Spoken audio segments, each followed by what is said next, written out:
Welcome to the Schmidt List, the podcast for people dedicated to managing successful projects, developing impactful products, and building engaged teams. And now, here's your host, Kurt Schmidt. David, thank you for joining me on the show today. How are you doing? I'm doing great. It's a pleasure to be here. Thanks for asking me. Yeah. So you're at ArcStone. What do you guys do? What is ArcStone? Oh, boy. Well, that should be an easier question than it is to answer, actually. And what's your role there? Well, I am the CEO and founder. Started the business with my wife. 22 years ago. Wow. June of 1997. So it has evolved a lot. So ArcStone's been a bunch of things over the years.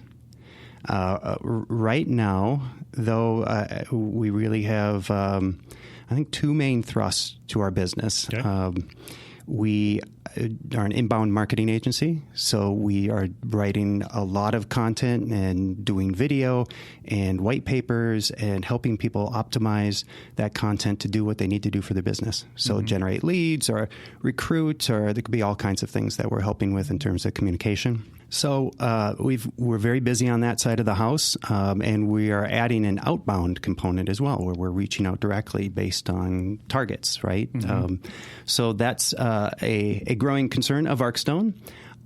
We also have a SaaS company, kind of a sister company that we share space with, and that's at associationsonline.com, and that's a membership management system. Got it. So kind of like a CRM, but really dialed in for, I would say, small to medium-sized associations. So event registration and dues processing and all the communication tools that you'd need to run an association. Very cool. So, yeah. That sounds like fun.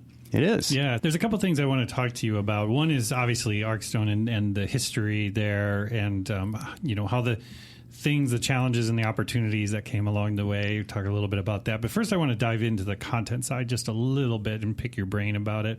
Is most of the stuff is blogs, or is it everywhere? Is you doing social media? Like, if I'm somebody listening to this and I'm thinking to myself, where's a good place to put my money in content? Like, everybody tells me to blog. So I started blogging. I'm telling employees to contribute, but they're kind of whining about it and they don't want to do it, and I don't want to do it either. So is that when I call you, and is that where I should start when it comes to building content for my business? That can certainly be one aspect, but it depends on your audience.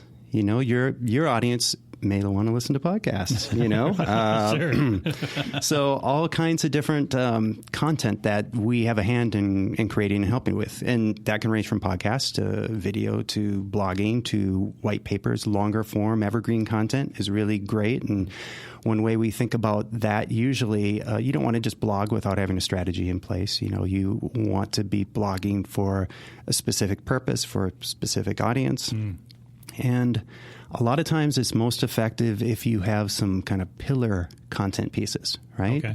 So some longer form, really well-researched, well-thought-out articles that are going to be very helpful for your target audience. And then you can blog around kind of the nooks and crannies of that pillar piece, and that can be really effective. So just blogging in a vacuum just 'cause, or letting folks just write whatever is, it's not going to be near as effective as it could be if you think about it a bit up front. Just not a shotgun approach is not. No. You want to, although it can be fun. You want to plan. You want to plan a bit, and that's what ArcStone helps me with, right? Yep, exactly. We help, and my wife and partner really does a great job navigating that, and she's got a wonderful team around her that's. And she should have been here for the podcast, really, because she's the brains as far as all that stuff goes, for sure. Oh, cool. Well, I'm really glad to hear about the type of work you're doing. So when ArcStone started, like, what was the first inception? Was it like, I'm not working for the man anymore and going out on my own? Yay! Is that the thought? Well, I've unfortunately kind of always had that streak, okay. Which. But I had another business before I started ArcStone, and we built one of the first online commercial real estate multiple listing services. So available office, industrial, and retail space for lease and for sale. And back in the mid-'90s, the Realtor Association here was sending out a monthly catalog of all the listings. Yeah. And then they would fax in the updates. Nice. So we found out who was kind of coordinating that and said, there's this thing called the internet. It's really cool. You've got to hook up a modem to it. And we built a early prototype, and I carried around a desktop computer and a 28.8 baud modem to all the... I'm sounding so old right now, right? Well, you can get into my CD-ROM development days. Yeah, well, yeah, there you go. So all those older days. Yep. Back when things were done.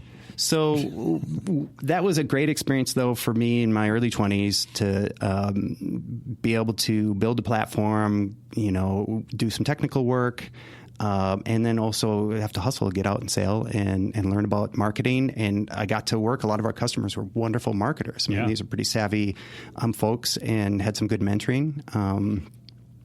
It was a lot of fun. We built that up to a point where we're going to take it into several different markets. And then the Association of Realtors bought the business. They offered to buy the business. And, it was a good exit for our investors and me. And that's when I started ArcStone then after that.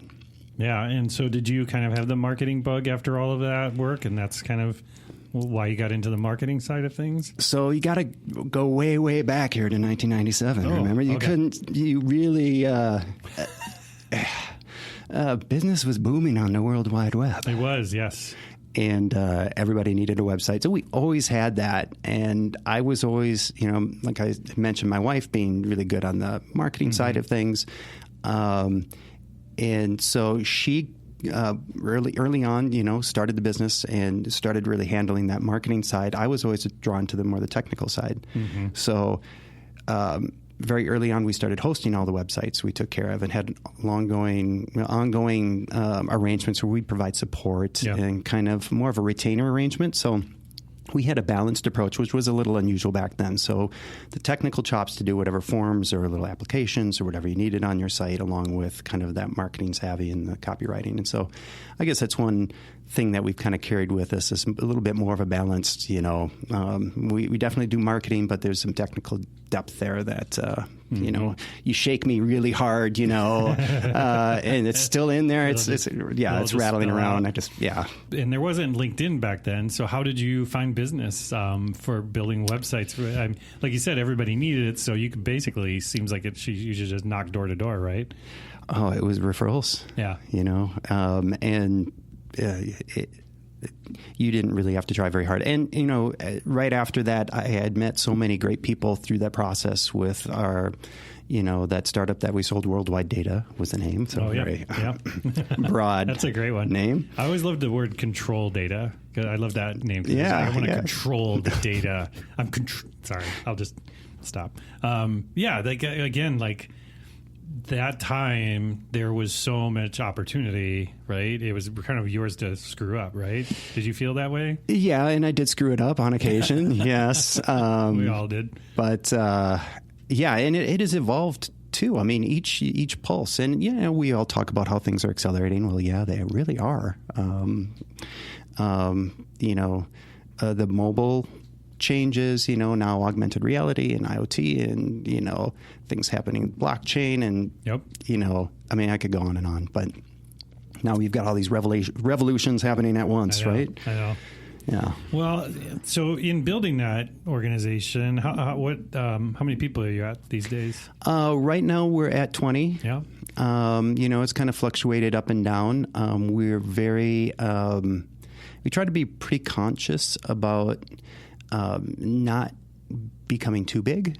We really want to be able to be excited about coming to work, and growth and more money has not been the objective for us. Yeah. I get to work with my wife every day, and a lot of the people who work at ArcStone have been with us many years. We've got, I would say, half our staff has been with us in the teens in terms of longevity. In the tech world, they're like family. Yeah. So I essentially get to work with my family every day. That's, so the growth that, and we're experiencing growth, but it's always, we try to be kind of measured about it. Yeah. It feels like there's tons of fly-by-night website and marketing places around, but ArcStone's been around for so long and has a really respected name around town, I feel. And what was the key to your success in the staying power and not folding like some of these other places that stick around for like a year and a half and they're gone, right? Like what's the key or keys that you found to keep that going? That's a good question, Kurt. That's what we're here for. Good questions. Yeah. I think it kind of comes back to what I was saying about really enjoying the work. If it becomes, I would imagine if it were tedious or, it didn't change at all, but it's always evolved. And it's working with really smart, great people. And, our products are evolving, how we approach things continue to evolve. We're learning new stuff all the time. And so I guess I'm just a lucky person in finding a job that I really, really like and get to do with awesome people. You mentioned, the people are like family and all these things. I mean, what have you learned in building this company over the last 20-some years? Like, how do you build a great culture in an organization like yours? What have been some of the things that you found have really been successful for you? Well, we could talk for a long time about this. Culture, you need to take time for culture and think about it. Many years ago now, many years ago, we had an offsite where we worked to uncover our core values. What are most important, and it's one of those trite things. Well, you need your core values. I mean, in every management or leadership book, they talk about the core values. Yep. We took it seriously and really took time to think about that. And that has been an important aspect. I mean, there are multiple dimensions, at least 3 or 4, but I think core values is one that we go back to again and again. And there are a couple ways that we kind of try to bring those to life in our organization. So we have events that we call happy hours, happy OURs. Oh, I see what you did there. Yeah, happy hours. And so we've gone through 4 of our 5 core values at this point, and we just did collaboration. You can kind of check out, we're going to post the video for that one, but we'll have panel discussions. So we invite people whose lives and work kind of exhibit that core value, and then we have a conversation about it. And I ask questions, and all of our staff is there. They ask questions, and we invite our customers and friends and family to the event. And then we usually have a musician play after. This is a party. You should come. I should. We're going to do another one on service. That's our next one. I think that's going to come in October, November. So we're just in the process of recruiting panelists for that. So trying to do more than just write down our core values and file them in a filing cabinet. So that's one practice, having an event and then exploring that value. What does it mean? And in this last round with collaboration, one of the things that really struck me and is still sitting with me is just one of our panelists, Ken Bramstead, who you should interview. He has an agency actually here where he does music. So he provides a lot of music for different agencies in town. Black Label Music, the name of his company. Okay. Ken said, to collaborate, you really need to have a fierce opinion. You need to have your opinion, and it's your responsibility to make sure that that's heard. Not to hold it too tight, but to have an opinion. And I'm more of an introvert, and I will tend to, even though I'm talking a blue streak now, tend to kind of reserve those opinions, right? Sure. So that was a kind of a good thing that I took away. But, people take different things away from those discussions, and they're just really rich. The other thing we do, and this burns me a little bit, we use Slack. I know you guys use Slack here. Of course. All right, so dislaction. I have a love-hate relationship, but one of the love aspects of Slack for me is we have a kudos channel. Mm-hmm. And in the kudos channel, we use hashtags for the core values, and we have a contest for how people are exhibiting the values throughout the day. So someone will give a hashtag, service or craftsmanship for something that one of their teammates did, and so they'll call that out. And so we kind of go through those on a regular basis and talk about them.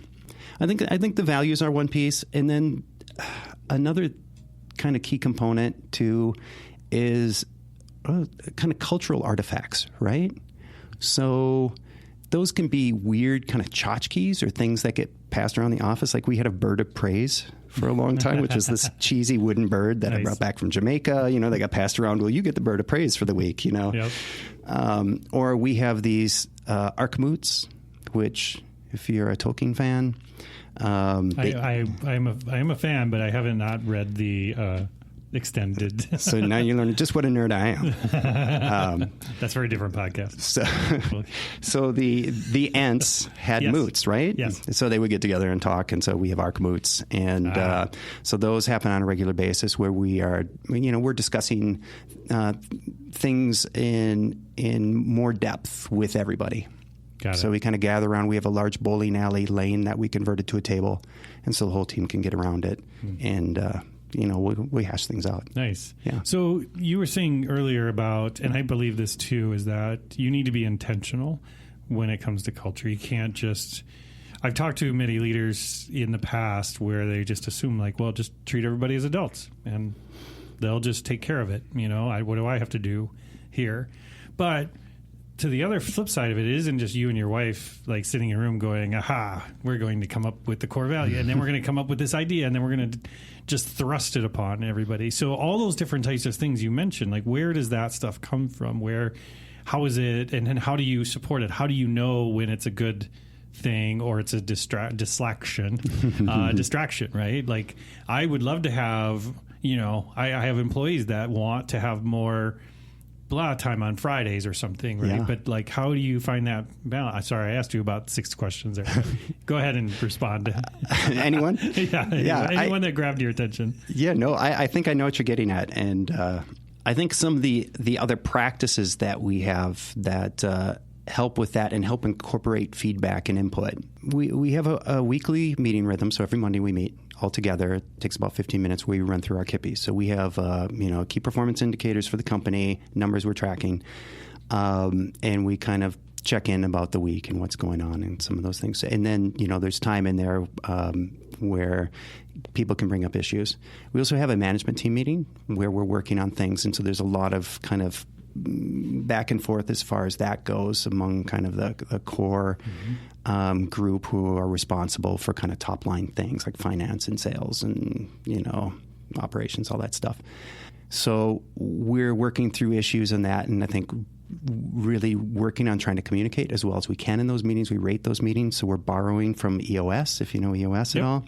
All right, so we're borrowing from some of those. We're also looking at I've looked at other been inspired by other business books, Lencioni and Vern Harnish and Scaling Up and all those great books.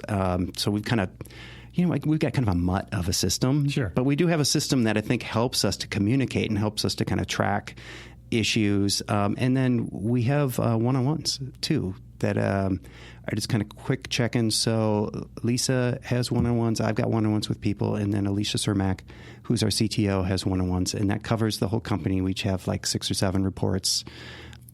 And, if there are issues, those get communicated up. And we just now are starting this other new thing, which is inspired a little bit by Scaling Up and a little bit from Atomic Habits. If you know James Clear at all, which I think is an amazing book. And he's kind of refactored, but he's got an interesting 2018 spin on behavior change, right? So we now have a Google Sheet where everybody has got a worksheet in there, everybody in the company. And so whatever your KPIs are, the things you're tracking are in there. And then there's also a link to your job description. And there, at least for me, I've got a set of habits, and some of the other folks are just working on theirs now. I think a handful of others have got this running, but where you can see the habits I'm working on, and then I've got my behaviors, so the small actions that I can do. Like I need to have 4 meetings with people I don't know each week as an important thing for me to do as a CEO. Or I need to write 1 blog post. There's getting to blogging, right? 1 blog post a week. So measurable things so that the whole team can see what I'm working on. They can give me feedback too and say, I'm not sure, although nobody's done this yet, I'm waiting. I've asked them to do. I'm not sure that's the most important thing you could be doing, or I'm struggling with this. What do you think? And at the same token, I should be able to look and see what the top 5 are on other people's, where their KPIs are at, and they all roll up. So that's a thing. I don't know if we're going to stick with it, because it sounds like a lot as I describe it right there. Right. But it's actually, I think, going to be pretty quick, maybe a 5 or 10 minute thing for people to do during their one-on-ones. So we're trying to put a little bit more meat on that bone. You've implemented these things, and what do you do if you have like one person that's like, I don't like that, I don't want to track that stuff, David? Like, that seems lame to me. Why am I doing that when I should be working on stuff or I want to, you know what I mean? Yeah. That's too bad. It's too bad. They just got to do it. Well, it's an experiment. Okay. So, is that how you like? That's how I'm couching all of ArcStone has really just been one long 22-year-old long experiment, right? Sure. But yeah, we're trying it. We're going to see how it is, and if there's negative feedback, it's either going to be positive, and not everyone's going to agree necessarily. But if we see a net positive change, or if we have clear communication, if we're seeing numbers hit more consistently, and we're measuring everything, right? So there's a quantitative aspect. The numbers will go up or down. I don't know. We're going to have to run it for some time to see if it's really attributed to what we're doing, but you'd be able to make a case either way. And if somebody can logically talk me out of it, I'm open to that. Sure. But, if it takes 5 or 10 minutes and it helps you to improve, most people so far have seemed excited about it because it's really about their growth and their improvement as a person. So it's really looking for them to grow and improve. And if they don't want to do that, then I would help them move on. We'd help them find a good job somewhere else. So, as technology has grown, how do you keep your team up to date on things? Like you said, like if you've been working in WordPress for the last 6 years or something, how do you encourage the team to stay up to date on all the new technologies or the new pieces, or when there's new security updates or all these different things, and what do you do as an owner in an organization, like, to help support that? Mm-hmm. Well, one of our core values is evolution. So trying to stay abreast of that stuff is, it's really something that we've tried to bake in time to do research as we are, looking at people's responsibilities. Our CTO, Alicia Cermak, has been wonderful in terms of kind of keeping us abreast of changes and what's going on. So we used to have racks of servers for all our web hosting, and we moved to the cloud maybe 6 months after EC2. So we were an early adopter of cloud technology, and we've been doing that then and continuing to kind of refine and evolve that. That's been part of her job. And she started when she, really early on, right? I think she was 19 at ArcStone. And so she's been with us many years. At this point, finished her computer science degree and moved on, and now she's our CTO. And so she helps keep us abreast. She's looking kind of at the horizon. I do too. I kind of geek out on stuff, and we'll go to conferences, follow blogs, try to keep up as best we can. And it is a Sisyphean task, right? There's just so much, and so. One of the things I think we're trying to do to narrow that a little bit is specialize a little bit more. I was talking to, before we started the show, about how we're not really doing application development anymore. Yeah. And that, we helped transition one of our last developers to work at one of our customers. So we're trying to focus on less and do that better. Yeah. And so we're continuing to narrow the focus. What's your kind of mantra? So you come up with this new crazy idea. We're going to do panel discussions and around our core values and invite people and all this stuff. And you get all excited. This is a really good idea. And you're driving into work, right? And then you send an email out, and next thing you know, people are knocking on your door going, what? Am I on a panel? What's happening? How have you found success or challenges in like that communication of like, we're gonna go a new direction or something? Where have you found success, or what's worked for you? Well, I can give you 2 recent epic fails. Oh, awesome. Yeah. And maybe we start there and see where it goes. Okay, let's do that. One thing that is been a long-term passion of mine is meditation. I've done it for many years and studied it pretty seriously. So there's a group, of course, they're out of San Francisco, right? Insert eye roll. You can't see my eye roll here through the podcast, but my eyes are rolling right now. But it's called consciousness hacking, right? So, and it's an interesting idea, where they take contemplative practice, psychedelics, and technology, and kind of explore ways to expand your consciousness and have realizations, which all of the world's religions talk about. How we are all one, and to actually think differently. To think differently, change your mind, and see and promote different ways of thinking and being aware. And one of the founders, Mikey Segal, he's an engineer, did very well and has taken this on as his passion project and is kind of leading the charge. Well, they're in 30 cities. They're not here in the Twin Cities.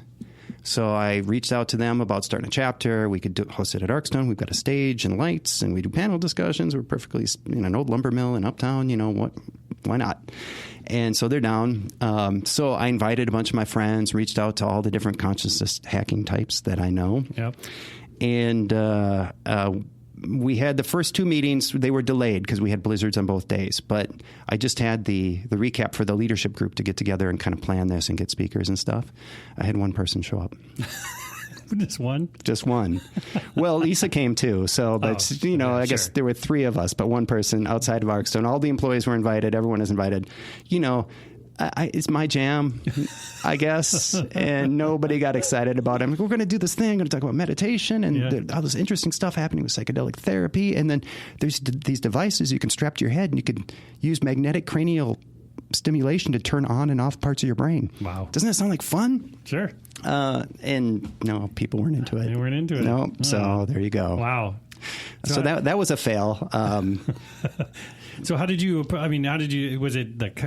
like it was the content? Was it the communication? Was it both? I think it was a little of both. Yeah. I think it was timing. I think that I had started and had momentum and we kind of lost it, and maybe I could, but I'm kind of like, I don't know that, and so I've had a number of things that, like any entrepreneurial person, you try things and some fizzle, and that one kind of fizzled a little bit. How have you successfully, not just like curled up in a ball and been like, well, nobody likes me and my ideas? Well, I did it. We did have a really interesting conversation, the three of us, I'm sure. But so that was good.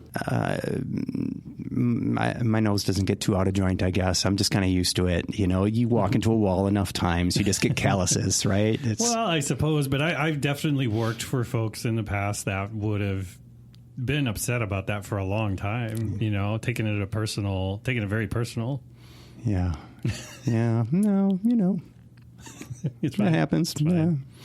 So, what do you see for the future with ArcStone? You mentioned narrowing focus, right? Focusing on getting really good at certain areas. But what are some of your hopes and dreams for the near future or far future? Yeah, so like Foundry, we're an entrepreneurial bunch. So we want to continue kind of honing our business that we're doing now and giving people the opportunity to lead and develop in roles with ArcStone and Associations Online.